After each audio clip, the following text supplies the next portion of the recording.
By the mid-20th century, standard intelligence methods reached a functional limit. When elite operatives couldn't bypass high-level security checkpoints, the CIA began recruiting from the American Mafia and Hollywood makeup departments. In 1959, Fidel Castro seizes Cuba, aligning with the Soviet Union, a communist state just 90 miles off Florida. 20 years later, the 1979 Iranian Revolution traps 6 American diplomats in Tehran, isolated as militants actively search for them. Both scenarios created an operational vacuum. Sending in military forces or traditional Black Ops teams would likely trigger an international war, leaving the United States in a state of tactical gridlock. With military options off the table, the agency looked for solutions offering plausible deniability. If a mission failed, the U.S. government needed to be able to claim it had no official connection to the people involved.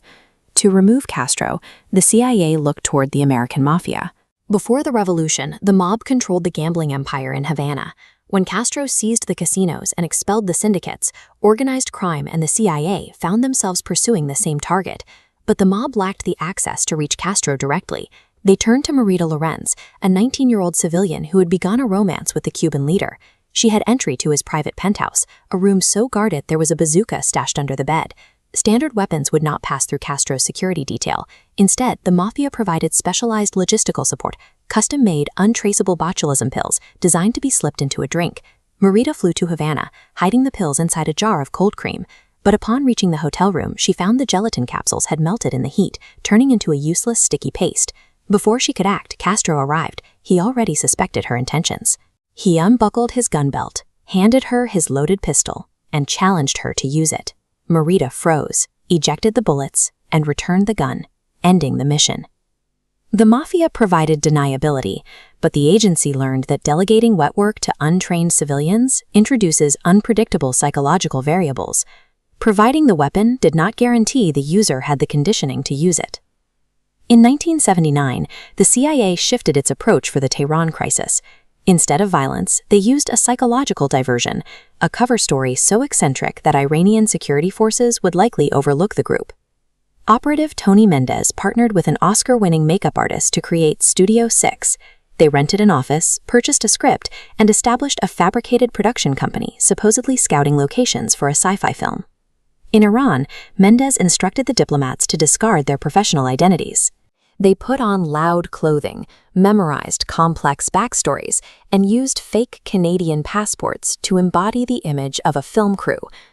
The plan reached a breaking point at the Tehran airport.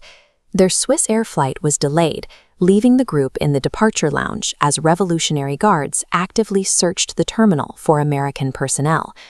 As the tension grew, Mendez acted as the group's anchor. He instructed them to maintain their cover by acting out the mundane frustration of a typical film crew until the flight was ready for boarding. This operation succeeded where the Havana mission sailed because of the role it assigned to civilians. It didn't ask them to commit an act of violence. It required them to perform a cultural stereotype that the enemy did not view as a threat.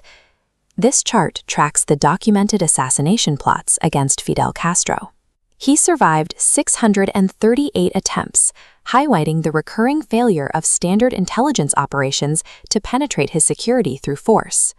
While the Tehran extraction was successful, the details remained classified for 17 years.